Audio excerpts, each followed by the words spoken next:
Hey, what's good, fam? It's Kyle Henderson of BamaInsider.com. You're about to listen to the audio from the SEC Teleconference with Nick Saban and Mark Stoops from Wednesday, November 18th. Here's that audio from both of those head football coaches. Well, I think our players are really looking forward to playing the game. It's been several weeks now that we've been practicing, and with the bye week and a canceled game, and we're excited about having the opportunity to play Kentucky, which is a very challenging team. They run the ball very effectively, and their defense plays really, really well. One of the best defenses in terms of scoring defense and total defense in the conference, and number one in pass defense. So, their style of play is a little bit different than what we've, played against in the past. It's very effective for them and something that's going to be very challenging for us. So, but we're excited about having the opportunity to play. We'll begin with Michael Casagrande of AL.com. Yeah, Nick, I just wonder, what do you remember about Mac Jones as a freshman and what the potential you saw in him at that point? We really liked Mac in high school. We liked his athleticism. He was accurate with the ball.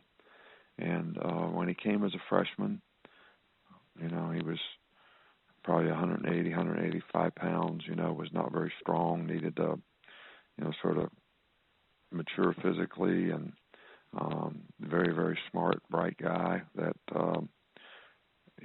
actually took advantage of, being behind some very good quarterbacks, Jalen and Tua in his time here, and used those experiences, I think, to help himself develop. But the guy had one of those attitudes where he just wanted to get better, and he just wanted to improve and, be a player here. And, that's something that has paid tremendous dividends for him, because he did make a tremendous amount of progress since he was a freshman, and he's playing very well for us right now.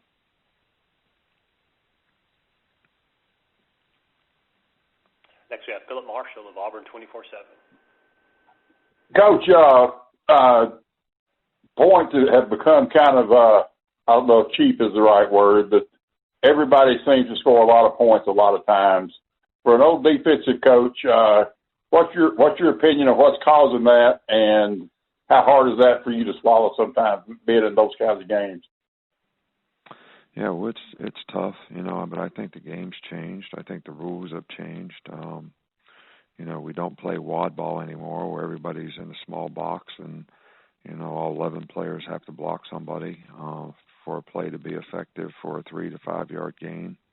I think the spread makes you defend, 53 yards wide and 100 yards deep. And, the rules in college football, which I've commented on before, and I'm not saying this in a negative way, but, RPOs create a lot of run-pass conflicts for defensive players.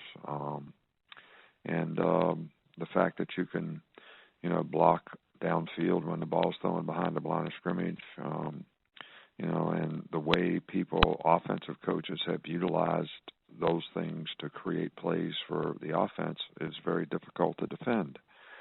But I also think that in this particular year, we've had to work really hard on tackling well, not having a normal preparation year for this year, and then having some disruptions during the season. And I think we've had to make improvements in that area, and I see a lot of the same issues when I watch games on TV and stuff. So, but I think the days of, giving up 7 or 8 points average in the season is, long gone in college football. And, now if you can hold a team to, probably 14 to 17, you're playing pretty well. All right. Thanks. Next is James Ogletree of Tide 109. Yeah, Coach, a week or two ago you said having a disruptive front allows you to play more split safety coverages, and I just wanted to follow up a little bit on why exactly that is. Well, because you don't have to play an 8-man front, so you don't have to have an extra guy in the box. If you have an extra guy in the box, you got to play middle of the field coverage. So And that's the way you really cover all the gaps. I think if you have a disruptive front, you can, cut the gaps up a little bit. Then, you don't have to have an extra guy in the box. So that's pretty much it. And then we saw the Tom Rinaldi feature about your friendship with Justin Thomas, and I was just curious if how much over the last 2 weeks you've maybe gotten the chance to go out and work on your golf game. Not much. It's not golf season now, so it's just not something that I spend a lot of time doing at this time of year. Next, Steve Moulton, WZZN. Hey, Coach. At least in the preseason and during this year, a lot's been commented on Kentucky's offensive line. And what impresses you most about UK's offensive line, Coach? Well, they do a really good job of playing together as a unit. They combination block well. They collect people well, up front, especially if you're trying to move on them. They're big. They got power, and they usually control the line of scrimmage pretty well against most teams, and that's what's made them one of the most effective running teams. I think they do a great job scheme-wise in terms of, formations and motions and things like that to, create good blocking angles, but their offensive line is, probably one of the best we played against all year. What do you remember most about recruiting Mark Stoops, Coach? Well, Cardinal Mooney High School in Youngstown was part of my recruiting area for a long, long time. And, all the Stoops brothers came through there. That's where they went to school. Their dad was a defensive coordinator there. And even though they all ended up at Iowa, we still tried to recruit them at Michigan State when I was at Michigan State. And Don Butchie was the coach. And,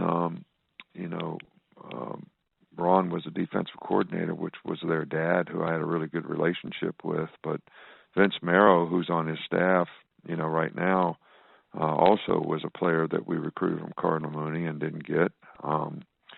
His brothers all went to Wisconsin. So, I'm kind of admitting I wasn't a very good recruiter back in those days. Thank you, Coach. We'll end on that, Coach. Thank you. All right, thank you. Questions, if you could take a moment to comment on your team as they enter the Alabama game this week. Sure. Hope y'all can bear with me. I'm off-site here a little bit today. I'm not at my desk. I just had to do a segment for ESPN Game Day in honor of Coach John Schlarman, and just had a conversation with Leanne. Just crossed paths with her. So again, difficult time for me, and I'm a bit distracted today, so I hope y'all can bear with me for a moment. Another great challenge this week, obviously. What more can you say about Alabama? Coach Saban, year in and year out, they're one of the top teams in college football, if not the top, and they certainly look that way this year. Getting better each and every week defensively. Got great respect for Pete and what they do defensively and offensively with Steve and as good of offensive team as I've seen since I've been a head coach, maybe even a coordinator. One of the best offenses I've seen. So they do a great job. It'll be a great challenge. Our team is just trying to improve. We had an emotional week and a tough day yesterday with Barry and John, and having a memorial yesterday, and then on Monday, and so we're just trying to get back on track and get prepared for a big game here this week. First up, we have Brett Hudson of the Tuscaloosa News. Hey, Coach. Najee Harris takes a bunch of carries for Alabama and is pretty active in the receiving game, too. So he's a workhorse guy for them. Just what do you see in his physicality to handle that kind of workload and maintain some sense of physicality going into the fourth quarter of those games? Yeah, it's you're definitely going to feel him. in their backs. I mean, I think that's one of the reasons why they are so dynamic. They're always good, but I think with the physicality of their running backs and their running game and the dynamic playmakers they have outside, and with Mac playing at such a high level, you certainly feel that. So it takes its toll on you through 4 quarters with tackling such physical backs. Thank you. Next is Michael Casagrande of AL.com.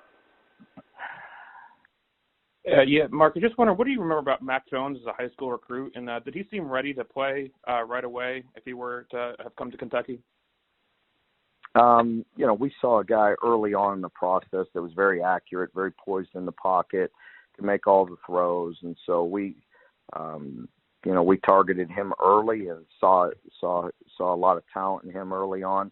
I have no idea, how that goes as far as when he'd be ready to play here and all that. But a very good player out of high school and playing at extremely high level right now. So happy for him.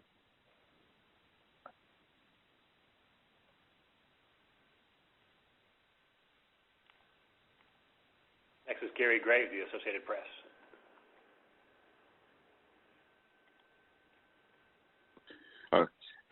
Hey, Coach. I guess in terms of your backfield, you've got all 3 backs healthy. I mean, you've got Cavassier, Smoke back. What kind of options does that give you in terms of how to split carries and that sort of thing? Well, it depends week to week. If Cavassier has been banged up for 2 or 3 weeks, he's just now getting back to full strength. So I would definitely anticipate Cavassier getting more carries as we move forward. So we'll see how that plays out throughout this week in practice. But I could, promise you that Cavassier will get more carries as he gets healthy. Thanks, Coach. Yep. Next is Steve Moulton of WZZN.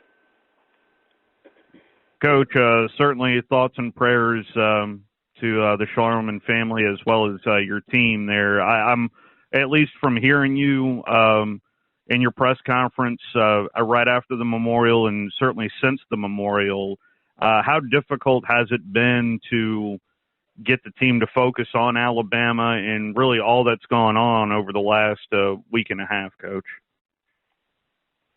Well, it was an emotional game. We had a lot on our plate, Thursday and through the weekend, and then we had the church service and the burial and the memorial on Monday, and so we weren't able to practice. That was too important to honor John on Monday. But we had a very good practice on Tuesday, and I really greatly appreciate the team coming out. We had a very spirited and good practice on Tuesday, and hopefully we can keep that going here the rest of the week. Well, what kind of improvement? I also heard you mention about defensively. What kind of improvement do you need to see defensively from your team entering into this game, Coach? We just need to be more consistent. We're at our best, when our cleats are in the ground and guys are playing and not getting yards after catch and, just getting pushed back. There's a lot of things we need to improve on. But the biggest thing is having a great sense of urgency and having attention to detail to execute our defense and play at a high level. Thank you, Coach. Yep, thank you. It's going to wrap you up, Coach. Thank you.